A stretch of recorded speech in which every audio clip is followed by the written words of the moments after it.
पिछले एपिसोड में सब्र का जिक्र था, सब्र के बारे में बताया था।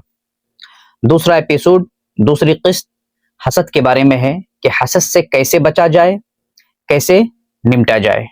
हसद, आपका मतलब जेलेसी? जी हाँ, जेलेसी।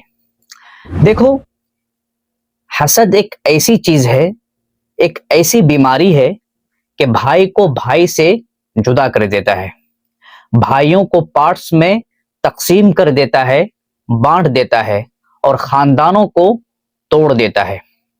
ऐसा ही हुआ जब हजरत यूसुफ अलैहिस्सलाम के भाई ये मानने लगे कि उनके वालिद हजरत याकूब अलैहिस्सलाम हजरत यूसुफ से दूसरे बेटों की निस्बत ज्यादा मोहब्बत करते थे, और यही वजह थी कि हजरत याकूब अलैहिस्सलाम हजरत यूसुफ से अपने ख्वाब के बारे में कुछ भी कहने से मना फरमाया, अपना ख्वाब जाहिर करने से रोका।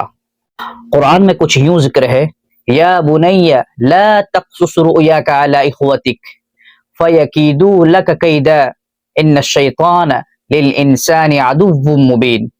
ये हसद ही था मेरे भाई कि उन भाइयों को एक हासिद ग्रोह, एक जेलसी ग्रुप बनने पर मजबूर किया और फिर हजरत यूसुफ अलैहिस्सलाम को कुएं में फेंक दिया। उफ, रोहंगटे खड़े हो रहे मेरे तो।